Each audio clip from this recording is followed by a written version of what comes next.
tal? Muy buenas tardes. ¿Se acuerdan de la represión del 2000 y 2001? Lo que pasó en esos años. Como en el 2001 vuelve el Partido del Ajuste y la Represión. Este es uno de los títulos de este programa, en el cual en algún momento vamos a tomar contacto con la Facultad de Odontología, donde están reunidos dando una charla Evo Morales y Juan Grabois. Parece interesante, por lo menos tener un pequeño tramo de lo que allí suceda. Pero yendo a nuestro programa de hoy, muchos de ustedes seguramente vieron la serie 2001, que cuenta en lo que parecería una ficción, una realidad terriblemente dolorosa para la Argentina. El éxito tiene que ver con el dolor.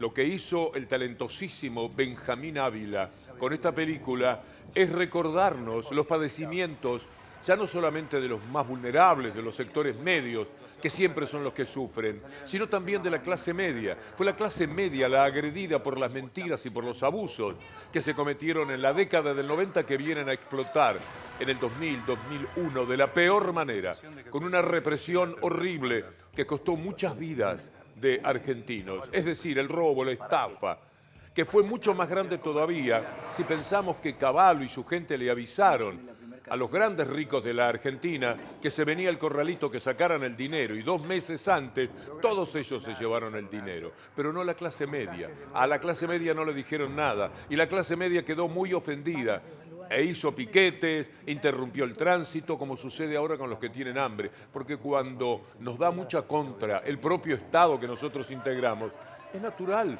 que se reaccione, es natural, es comprensible que se proteste. Esto sucedió en el 2001, brillantes actores y actrices de la Argentina recorriendo el camino atroz que le tocó vivir al país en esos años. Miren ustedes lo que pasa ahora, porque esto que parecería una ficción es una realidad que además quiere retornar. Lo que dijo Juan Manuel López, un integrante del PRO, sobre lo que pretende Patricia Bullrich, es verdad, pero además es verdad también para los otros, que aparecen un poco más suaves que Patricia Bullrich porque creen que eso les conviene desde el punto de vista electoral. Verbigracia Rodríguez Larreta, todos van a hacer lo mismo. Vamos a vivir otra vez los 90 de privatizaciones, de brutales préstamos, de estar acogotados todavía más que hoy día por el Fondo Monetario Internacional. Recordemos lo que dijo López, ya lo han visto, pero es muy interesante como punto de partida a lo que hoy queremos compartir con ustedes.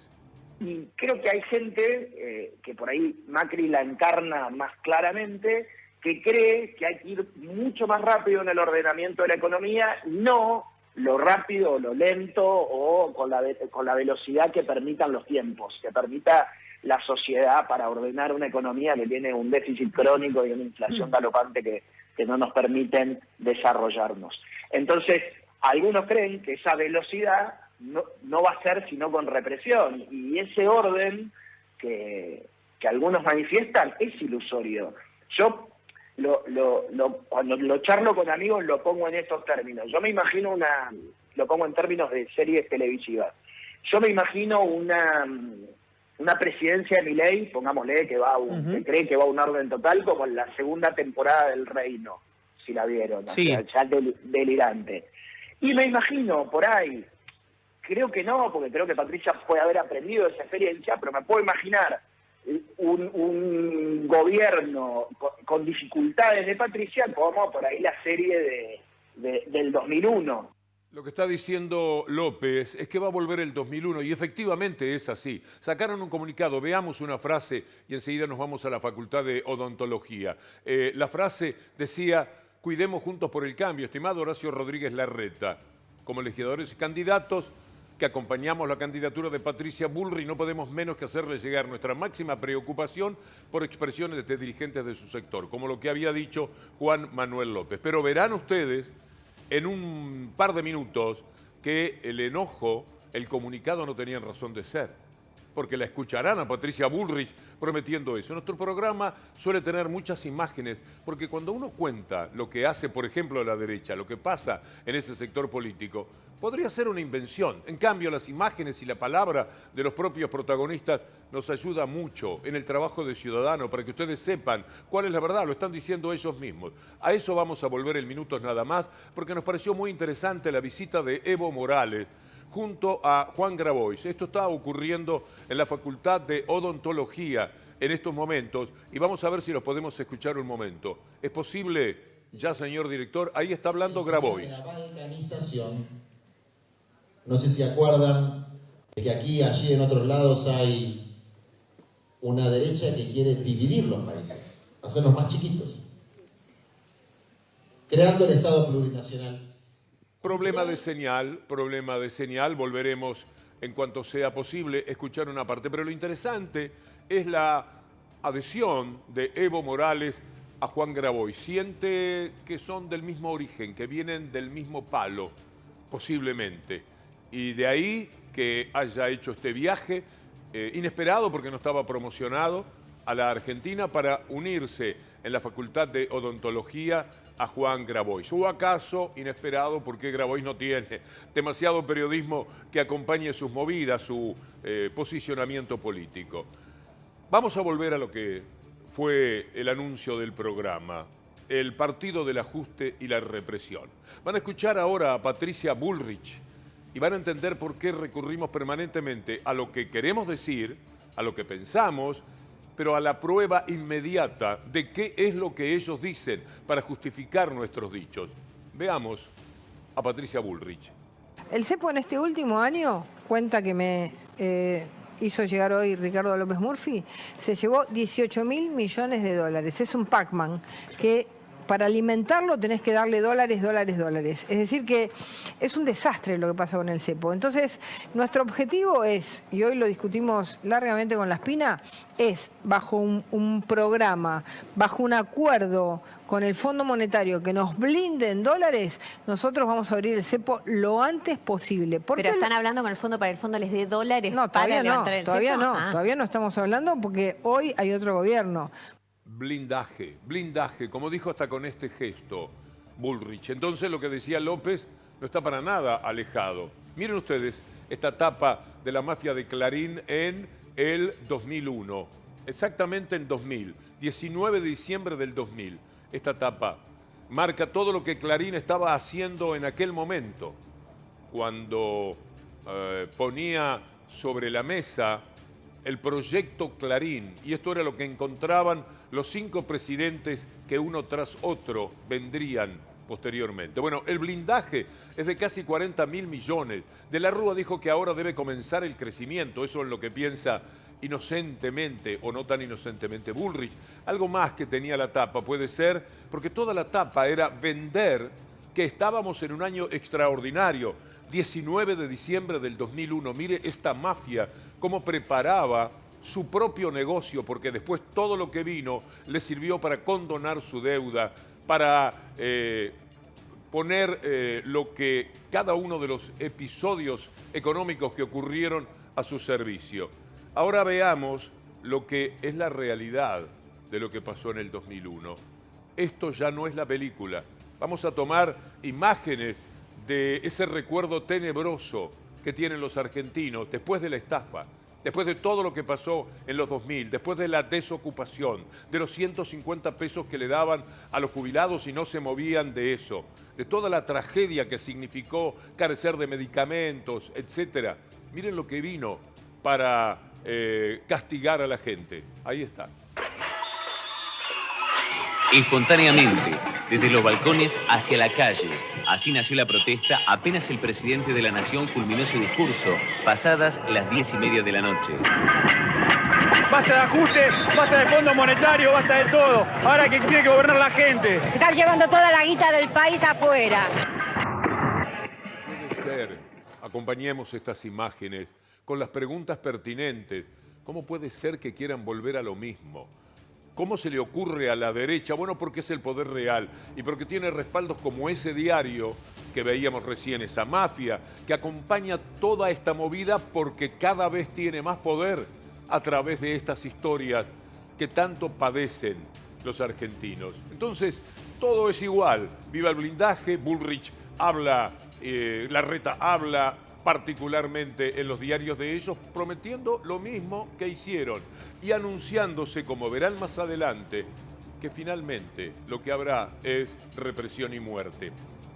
Pero para que quede claro que el pensamiento es casi unánime dentro de la derecha, escúchenlo a Eduardo Amadeo, hablando también del Fondo Monetario Internacional. Nosotros, en todo caso, vamos a necesitar del fondo, y en esto somos claros absolutamente. Dentro de nuestro espacio no hay nadie que diga escupamos al fondo.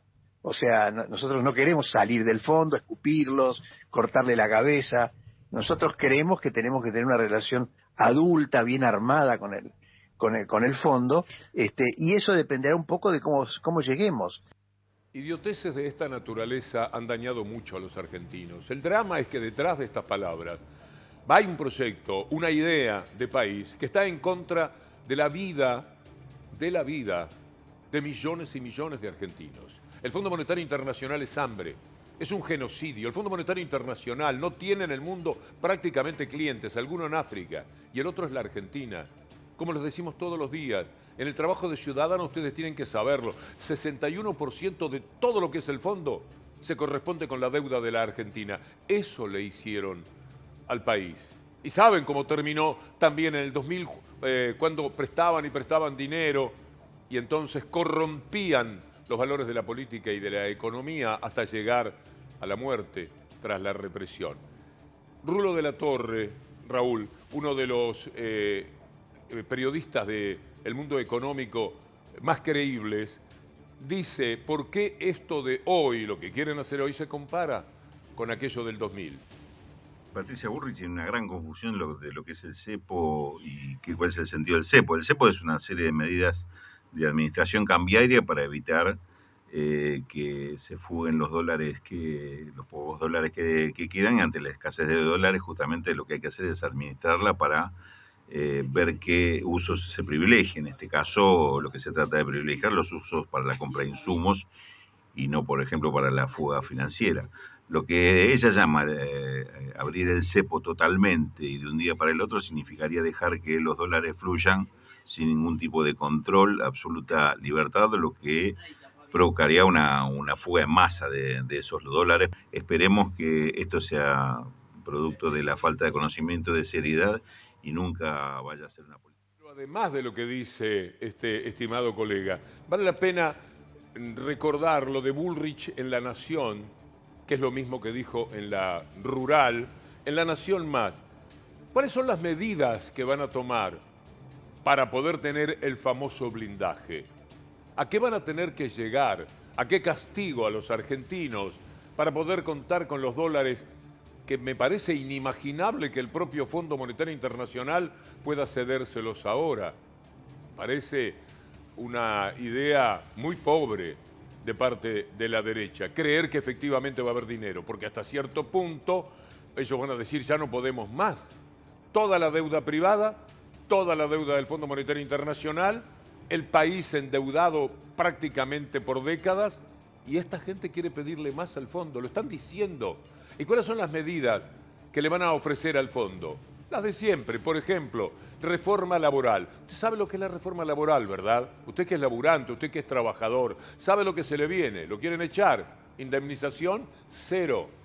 A quejarse en algún lugar perdido, a quejarse a Magoya. Esto van a hacer, pero lo dicen ellos.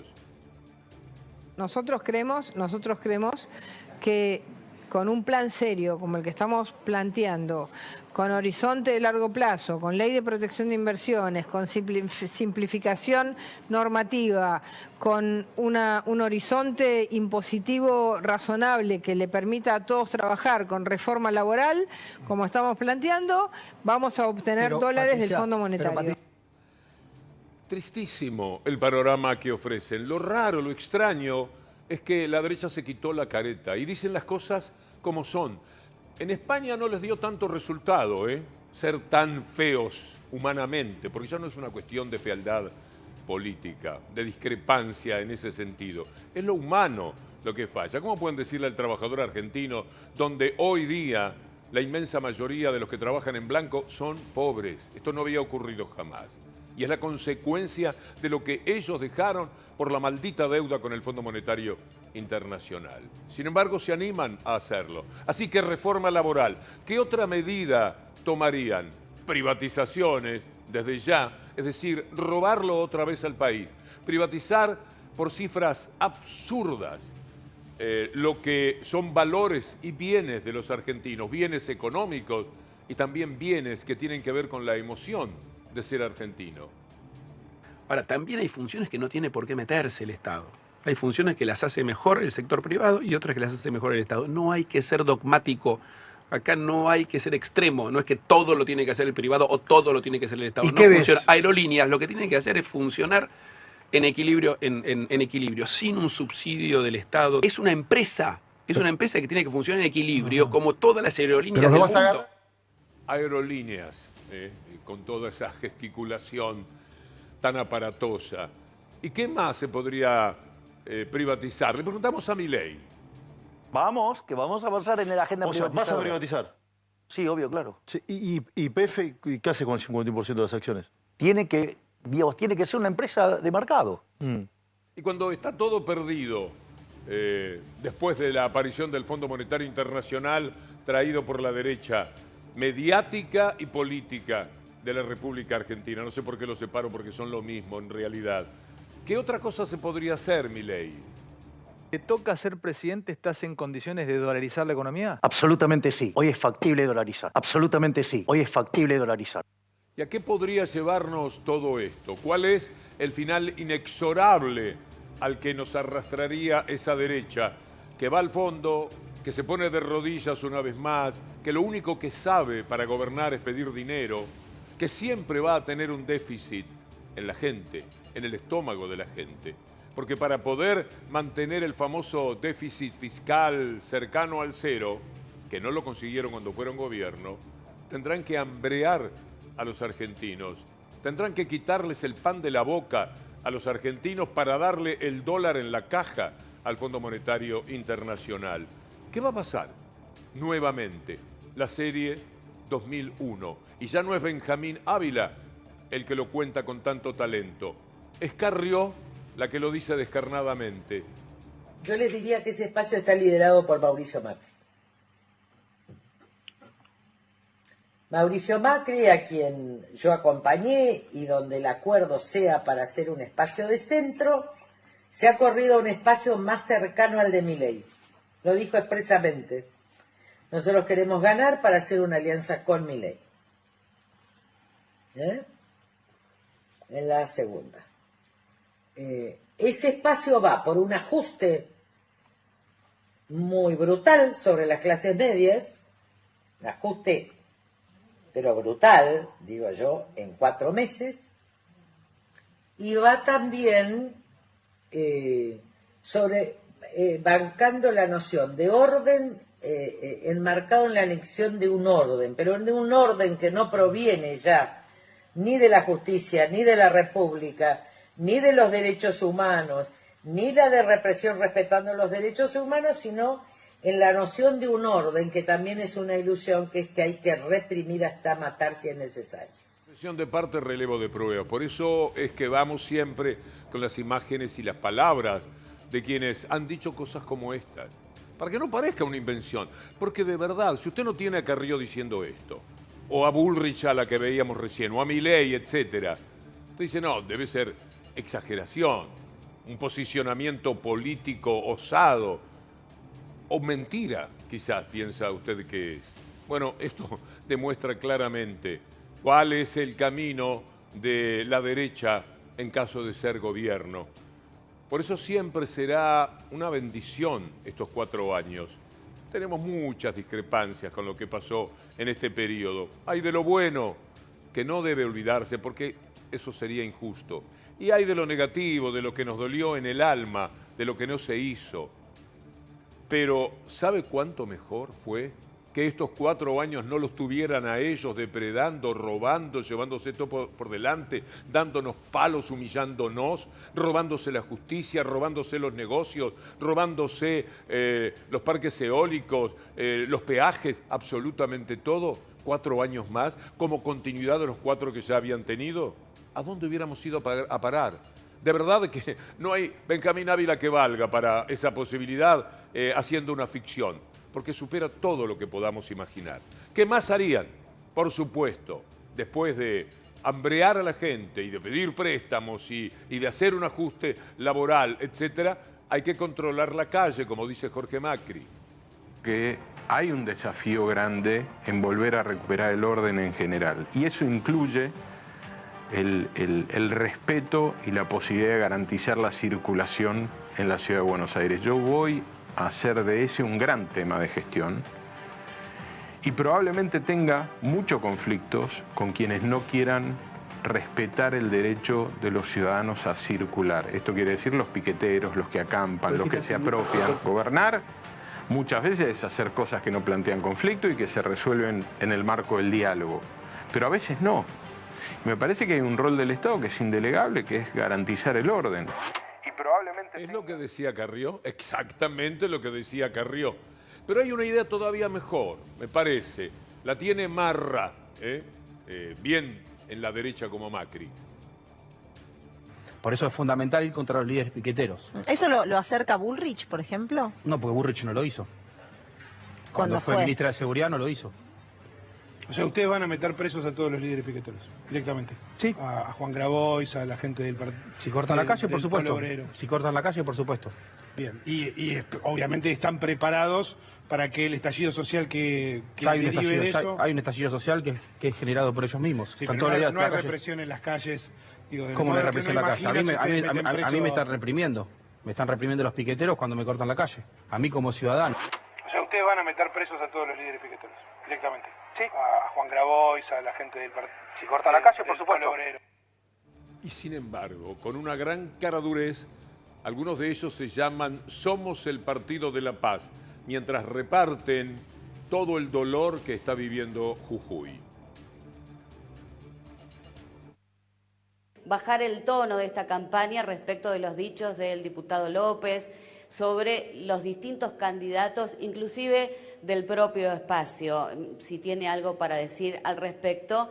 Y también quería hacerle una consulta al gobernador Gerardo Morales, no sé si lo hago después o primero quiere contestar. Muy bien.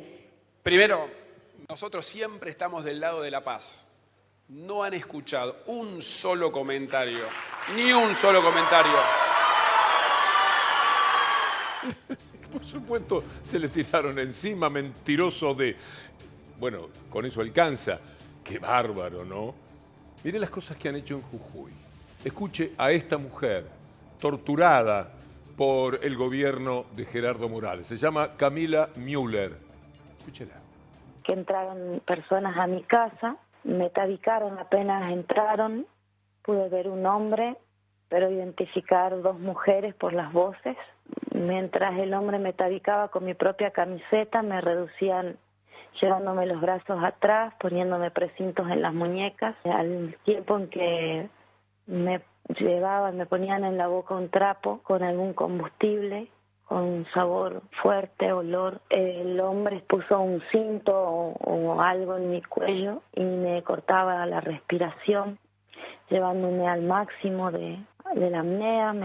Cuando yo sentía que ya no podía respirar más, que me latía la cabeza, los ojos, me soltaba. Jugó con eso 3 o 4 veces, mientras las mujeres me pegaban en la cara, en los ojos especialmente. Me pegaron mucho en el abdomen, en las costillas, en las piernas, me insultaban. Los insultos tenían que ver con mi militancia. Una mujer en particular es la que más hablaba. Ella me dijo que yo no sabía quién era ella, pero ella sabía perfectamente quién era yo.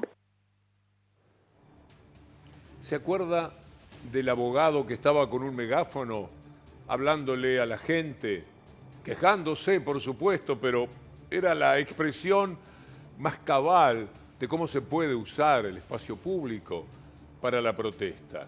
lo llevaron preso por sedicioso. ¿Se acuerda? El doctor Alberto Nayar. Miren lo que denuncia ahora, porque también esto es pertinente. Le pegan, torturan, persiguen, hostigan a la gente hasta límites imposibles, hasta dejarles la cara marcada por semanas y semanas y el alma herida quizás para siempre. Pero mire lo que son capaces de hacer también en el abuso de su impunidad, el avión de Gerardo Morales. Me escandaliza mucho más que Jujuy tiene un solo avión sanitario, que es el que traslada a los enfermos de gravedad de Jujuy, de San Salvador de Jujuy, de la provincia de Jujuy, a Capital Federal, para lograr atención de más alto nivel. Morales está llevando a cabo la campaña proselitista en todo el país, montado en el avión sanitario de la provincia. Eso es un delito grave, así como un funcionario no puede mandar el chofer a buscarle los hijos a la escuela, porque eso es un delito de malversación de caudales.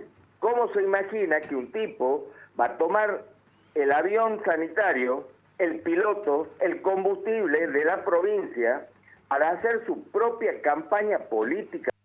Es que es muy tentador, el avión es precioso y a Morales le queda estupendo. Así que sigue en el vuelo de los impunes, manso, tranquilo, por toda la provincia y por todo el país, en el avión que tendría que ser un avión que esté atento a los aspectos sanitarios.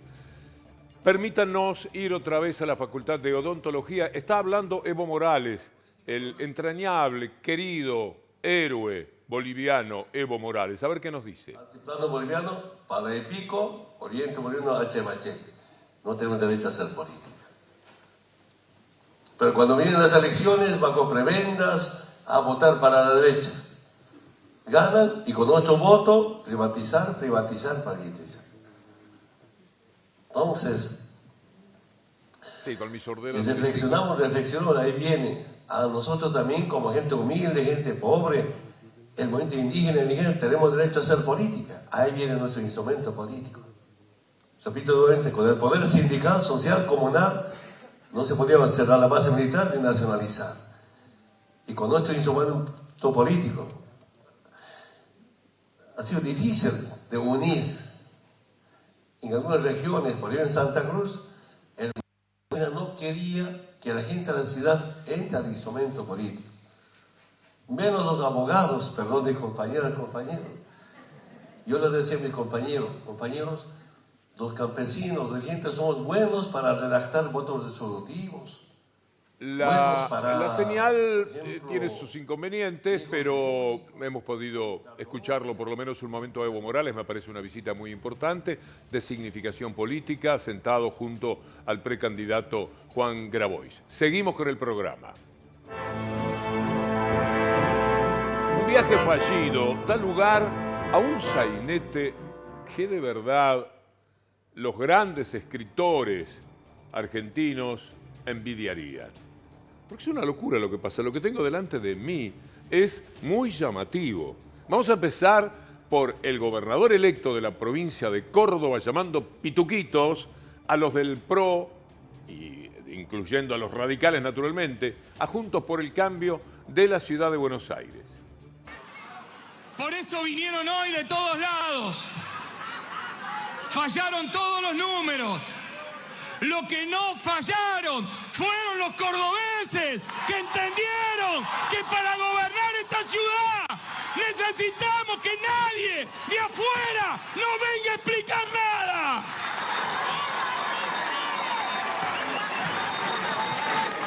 Basta de que nos maltraten de afuera. Basta de que nos vengan a explicar qué hacer o cómo hacer. Los pituquitos de Recoleta. En La Nación Más se enojaron muchísimo con esta expresión. Estaban como desolados, me dicen mis compañeros de producción. Quiero verlos, también yo. Por eso lo que hace el gobernador Yarlora, electo, es kirchnerismo explícito. Mentira que no es kirchnerista. Yarlora, usted se recibió de kirchnerista ayer. Lo felicito. Yarlora, usted es kirchnerista. ¡Ah, la pucha! Yarlora kirchnerista, nada menos. Sabiendo lo que dicen de cualquier hombre de la política kirchnerista, imagínense lo que va en esa frase. Pero volviendo a los enojos, uno que reaccionó fue Caputo, que ha dejado de participar de los movimientos de Revolución Federal desde que trascendió que él estaba detrás con su dinero, su familia, ayudando a Jonathan Morel para que hiciera todo tipo de desastres. Bueno, Toto Caputo, el del préstamo a 100 años, que también tuvo que pagar este gobierno, es decir, tuvo que redondear por lo menos, prometer que lo van a pagar. La política está plagada de tipos como este, que llegan ahí y creen que tienen que gritar estupideces o agredir para hacerse escuchar o respetar. La verdad que Pituquitos de Recoleta no me parece la cosa más grave que le hayan dicho a nadie.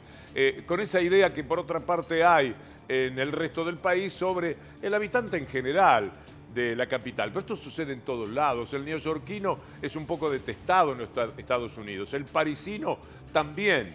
Y el londinense también. De verdad, si usted rasca un poquitito, se va a dar cuenta que siempre las capitales tienen un tipo de persona, de perfil, que es un tanto, no digo detestado, pero resistido en el resto del país. No era para tanto el enojo de Caputo. Podría enojarse mucho más consigo mismo, después de haber puesto dinero para lo que terminó en el atentado contra la presidenta de la República. Bueno, Caputo es aquel que Marcos Peña, pongámosle un poco de humor, también hay que ponerle onda, como dicen los chicos, el que Marcos Peña decía que era el Messi de la finanza, ¿se acuerda de eso? Toto Caputo es de las 10 o 15 personas más talentosas que existen en el mundo, en el tema de finanzas. Hecho, recontrahecho en el mundo. Jugaba en la Champions League, no jugaba en Aldo Civi, o en nada contra Aldo Civi, digamos, no jugaba en la B, jugaba en la Champions League. Deja todo para venir a jugársela por su país. Es una persona honesta, es una persona se le puede decir a cualquiera, es una persona honesta, préstamo a 100 años, del que se benefician sus propios clientes normales de su vida privada, pero ahora está en la puerta giratoria, está siendo parte de un gobierno, y como parte de un gobierno, vamos muchachos, tenemos un negocio por 100 años, no les alcanza con el negocio que significa prestarle dinero a un país y después cobrárselo a como dé lugar en los primeros 3, 4, 5, 10 años. A 100 años lo hizo. Pero decía Marcos Peña que era un tipo increíble. Era un gran favor que le hacía al país viniendo a dar una mano. Pacerini, el intendente electo de la ciudad de Córdoba, tenía algunas cosas para resistir ese estrolando a Caputo. Estrolar quiere decir golpear muy pero muy duro, muy pero muy fuerte. Y es lo que hace Pacerini. Gente afina a los Caputo, esa gente nos había empezado a bardear y yo estaba muy enojado. Y él me dijo, mirá, nene, a veces en la vida hay que estar orgulloso de los enemigos que uno tiene. Y la verdad, si Caputo nos putea es porque estamos haciendo las cosas bien. Si Caputo nos putea es porque estamos haciendo las cosas bien. Pero la Nación Más se quedó con la sangre en el ojo, porque no sé, dado que ellos se sintieron involucrados en lo de Pituquitos de Recoleta. No entiendo por qué les pareció tan grave. En vez de tomarlo con un poco de humor, mire que decimos cosas acá de los cordobeses y de los mendocinos y de los jujeños y del que raye. ¿Qué cuesta bancarse tranquilamente el término dicho simbólicamente quizás? Bueno, pero le dieron con todo. En La Nación Más estaban muy enojados con el señor Yarzola y le dieron muy duro porque descubrieron una casa que creyeron que era de Yarzola. Esta casa que vas a ver, mira, a ver, vista aérea, que estaba en venta. Qué linda, es en un Córdoba, country esto, ¿no? Sí, un barrio cerrado. San Francisco, muy San Francisco linda. Fue intendente de Yarzola de San Francisco, ¿tiene que ver con esto? Lo que dicen en Córdoba, atribuyen a que ahí vive el gobernador electo. El gobernador electo. Yo no sé porque en realidad él alquila, ¿no? Pero vos sabés que Yarzola tiene estas cosas de criticar a la Recoleta, pero yo lo he visto tomando café muchas veces. Yo lo veo bastante pituco. Es pintón, sí. No, a la casa. A la propiedad. Y yo lo veo pituco a él también, ¿viste bien? Es alguien bien engamado. Dijo Pituquito, si lo paga, le muestran una casa propia de un pituco, habrán dicho en La Nación Más. Pero qué lástima, no era la casa de Yarlora, era la de Luis Juez, que de pronto se sintió denunciado en la casa pitucona que tiene en Córdoba por la gente de La Nación Más, que quería hacer exactamente lo contrario, el famoso tiro por la culata.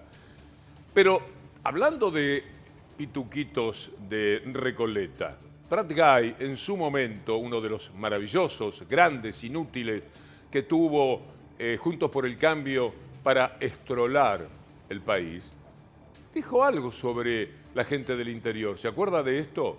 Somos una nación de 40 millones de habitantes con un nivel superior de educación todavía respecto de otros países de la región, que cada 10 años nos dejamos cooptar por un caudillo que viene del norte, del sur, no importa dónde viene, pero de provincias de muy pocos habitantes, con un currículum prácticamente desconocido.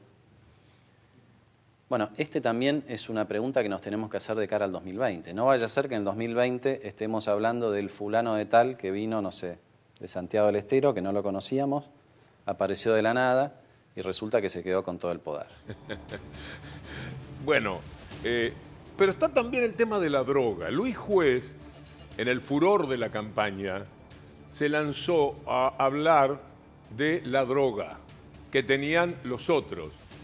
Escuchará primero a Pacerini señalando a Luis Juez que la droga la tenían ellos.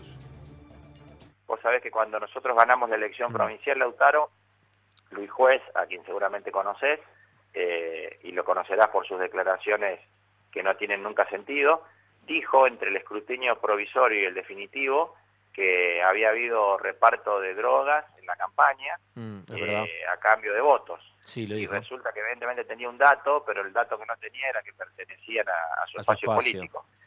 Para que quede claro de qué está hablando Pacerini, escuchemos a Juez cuando hablaba de quienes tenían la droga, que por supuesto era al revés. ¿Querés que te diga una cosa para que te dé vergüenza, Pablo? Vos sabés que jueves, viernes y sábado los tipos repartían, escucha esto, Pablo, colchones, frazada, subsidio, plata, a los discapacitados un bono de 160.000 pesos. Escucha esto, Pablo, droga. ¿Cómo droga? Droga. ¿Pero lo tiene filmado, tiene documentado? Yo soy abogado penalista, Eduardo. Me contaban, el sábado hubo una reunión con conspicuos dirigentes deportivos barras bravas de los clubes más importantes de Córdoba.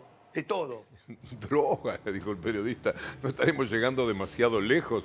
Es lógico. Ya se lanzaban a cualquier... ¿Con qué pruebas? Como le dijo, lo tienen filmado, lo tienen de alguna manera localizado el asunto. ¿Cómo alguien se planta candidato a ser gobernador de Córdoba, precandidato, y dice que los rivales tienen droga? Cuando el que siempre tiene droga o problemas con la droga justamente es el partido que él integra. Dicho por ellos mismos. Lamentablemente sí. Hay una distribución muy inequitativa de recursos, donde ellos viven quejándose de los distintos gobiernos nacionales, pero se benefician de una distribución, a nuestro juicio, muy inequitativa. Nosotros, Lautaro, distribuimos entre todas las provincias argentinas el 15% de los subsidios y el 85% se quedan allá, entre otras cosas.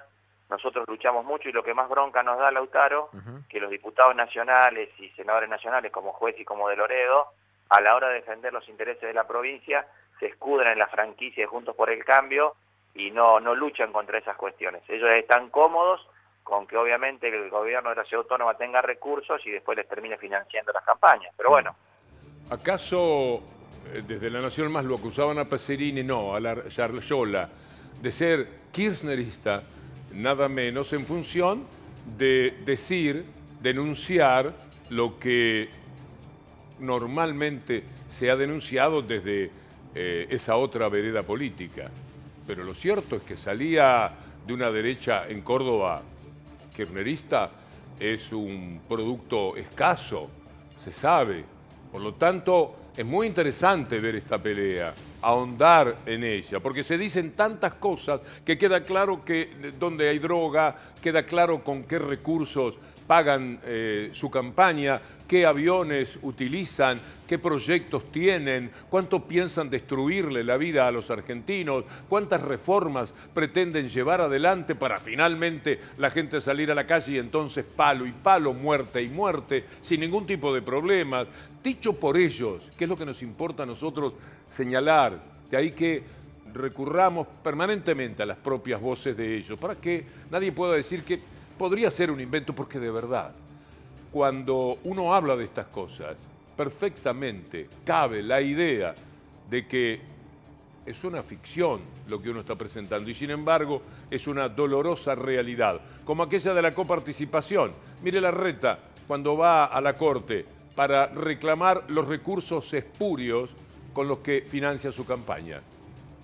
La decisión que tomó ayer el Gobierno Nacional es inconstitucional.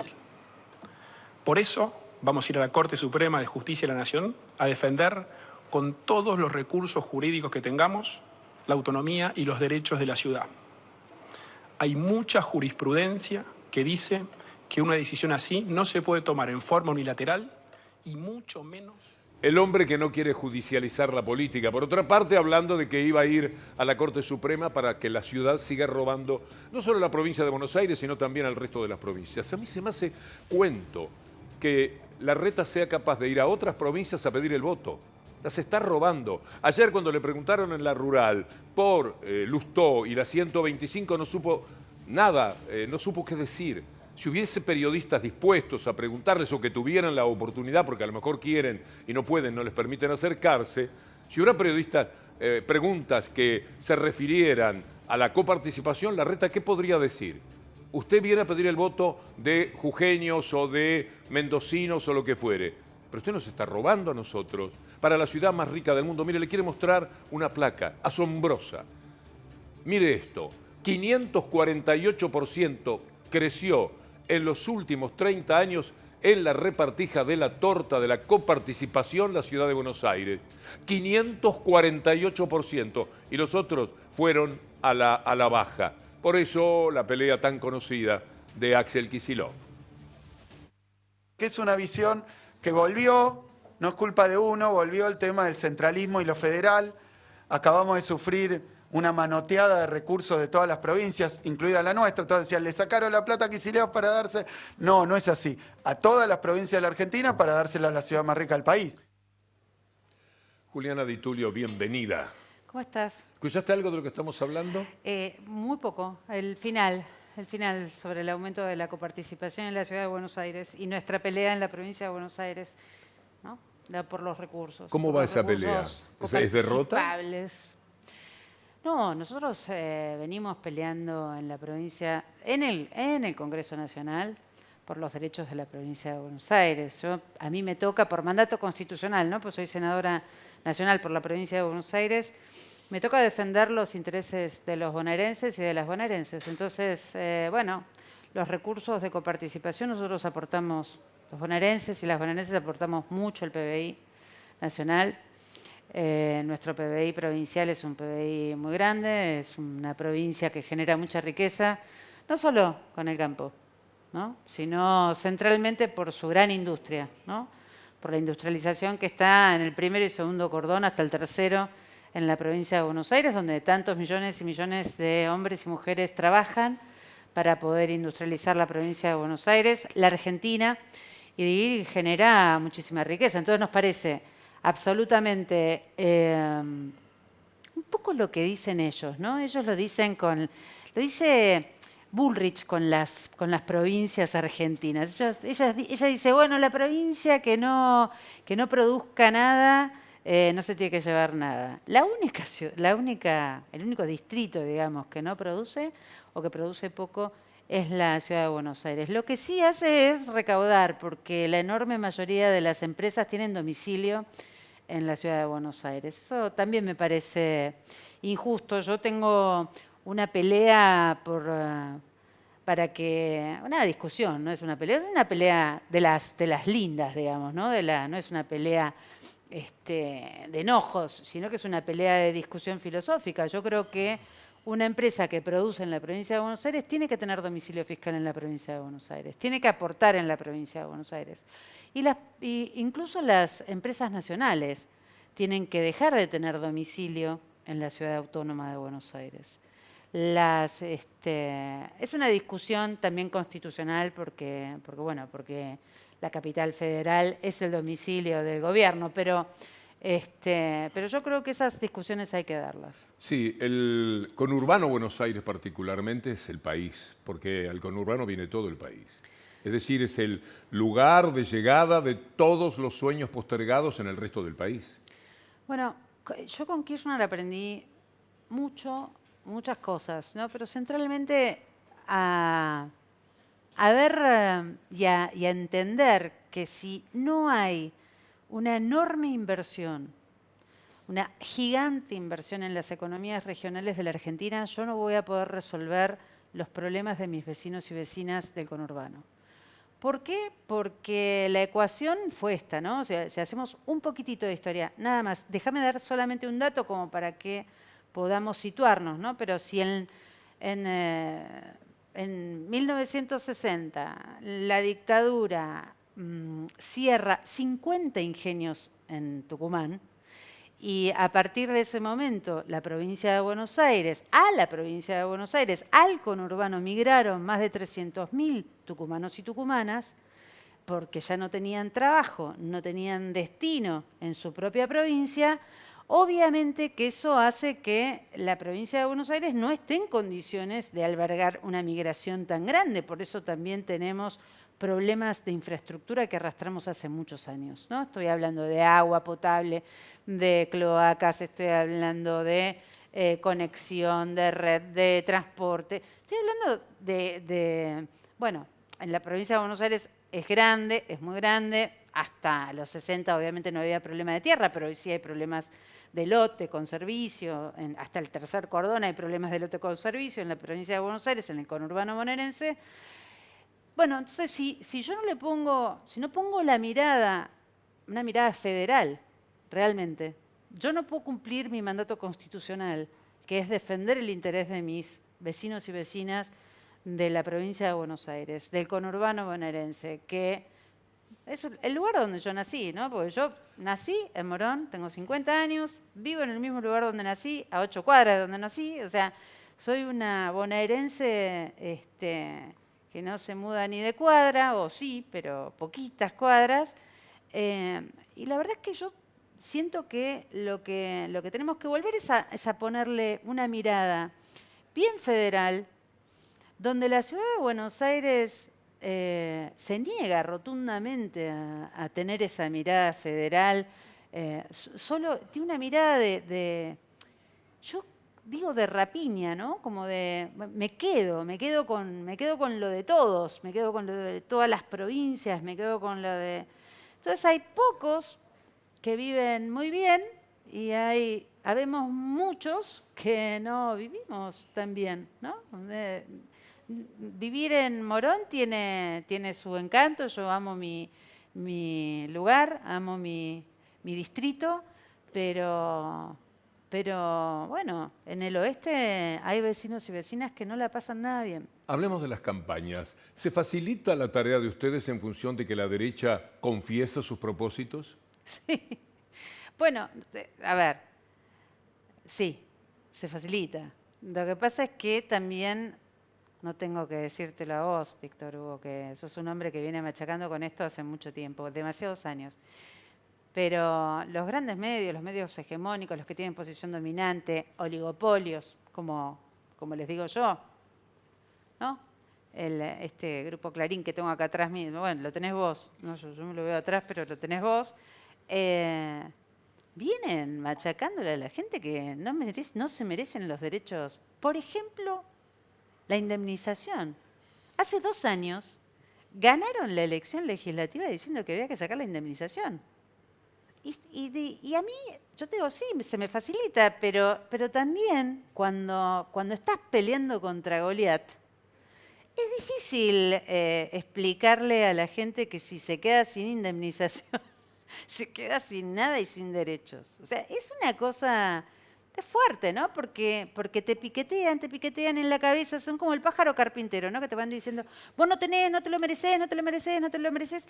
Y yo creo que llega un punto que alguna gente lo cree, ¿no? Que lo cree. Bueno, yo he escuchado con perplejidad algunos candidatos que hoy hablan de volver a endeudarse con el Fondo Monetario Internacional. Que además es mentira, porque el fondo ya no podría darles nada, me parece. Aunque el fondo es el fondo. El fondo le dio 50.000 palos a Mauricio Macri para que gane una elección que perdió. Es capaz de cualquier cosa.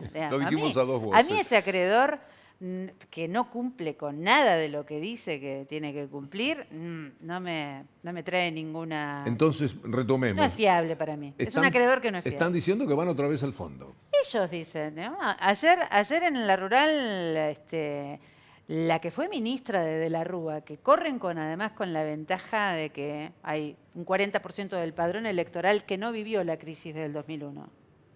No la vivió. Por eso pueden hacer lo que están haciendo, que es decir lo que van a hacer con la verdad, ¿no? Que a diferencia del 2015, donde tuvieron que mentir todo, esta vez lo dicen. ¿Por qué? Porque hay un 40% del padrón electoral que no vivió la crisis del 2001. No la vivió. O era muy chica, ¿no? Era muy chiquita, muy chiquita. Yo que la viví, que estuve en la playa el 19 y el 20 de diciembre del 2001, quiero decir que fue, bueno, una de las peores escenas que viví en mi vida. Y yo fui una niña que vivió la dictadura militar, ¿no? O sea, con padres muy asustados, con mucho miedo, durante 6 años demasiado miedo como para olvidarse. Pero bueno, o sea, fue una situación temible donde una crisis económica se llevaba puesta a más de la mitad del país, pero se la llevaba puesta, donde se quedaron con los depósitos y los ahorros de los argentinos y argentinas que tenían en el banco, en las cajas de seguridad incluso. O sea, no se acuerda nadie de eso. Y cuando Bullrich dice, bueno, por ahí hay que pedirle los ahorros a los argentinos, es eso. No es otra cosa. Es volver a quedarse con los ahorros de los argentinos que tienen en el banco, que tenemos en el banco. Los que están acá. Los que están acá, no los que están ilegales afuera. No, siempre los legales, los que tenemos acá, los que con nuestro esfuerzo durante 1000 años fuimos juntando. El que es legal, el que pagamos, por el que pagamos impuestos, ¿no? No de los activos formados en el exterior. Yo detesto llamar paraíso fiscal a lo que es una guarida de ladrones que se lleva la plata afuera, evadiéndola y no paga un centavo, y se lleva la riqueza que producimos los argentinos. Mis vecinos y vecinas de la provincia de Buenos Aires, los obreros de Morón la producen esa riqueza, y se la llevan algunos, no muchos, se la llevan algunos. Entonces, si 100.000 personas se llevan casi un PBI de la Argentina, ¿no? Lo razonable no es ir a buscar eso.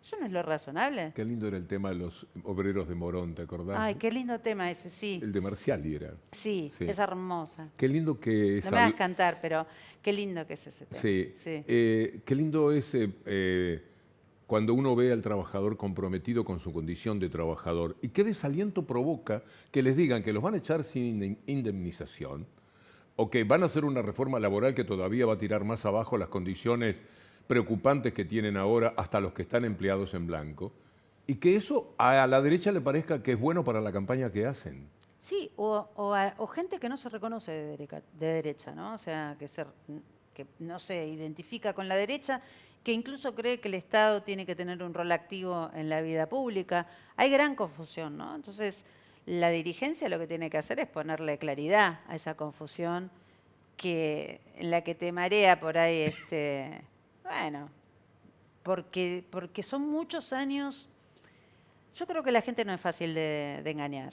O sea, no creo que sea fácil de engañar. Pero cuando son tantos años, vos juntás tantos años de que te machacan y te dicen que, por ejemplo, el movimiento obrero son todos chorros, son todos mafiosos, ¿no? Que los sindicalistas son los que tienen que ir a pelear. Vos fíjate, ayer la UOM peleando y recuperando 17 puntos de salario, de poder adquisitivo en una paritaria. Imagínate si convencen a los obreros de la UOM que tienen un dirigente sindical del tamaño de Abel Furlan, que es un gran compañero y además un gran dirigente sindical. Imagínate si convencen a los trabajadores y trabajadoras sindicalizados que ese señor, bueno, es un mafioso. ¿Cómo lo vimos, Víctor Hugo? Todos los argentinos y argentinas vimos en el Banco Provincia una reunión de la AFI, la ex-CIDE, o sea, el organismo de inteligencia del aparato del Estado, haciendo inteligencia para meter en cana a un dirigente sindical. Y no pasó nada. Nada. Y el dirigente sindical en soledad trata... Se me fue el tiempo. Ojalá que puedas venir después de las PASO, para no abusar y decir prontamente. Porque Vengo es muy bueno. Todas las veces que hay que venir para poder, sobre todo, darle el mensaje a la gente. Una sola cosa te quiero decir, Víctor Hugo, para cerrar, y ya me voy junto con tu tiempo, pero lo único que le pido a la gente es que el 13 de agosto hay que ir a votar. Es muy importante, son 40 años ininterrumpidos de democracia. El poder lo tenés vos en tus manos, lo tiene la gente en sus manos, los pibes en sus manos, las pibas en sus manos. No se lo tiene que regalar a nadie, ni a la derecha ni a nadie. El poder se ejerce, no se regala, hay que ir y votar. Gracias, Juliana. A vos. Amigos, hasta mañana, si Dios quiere.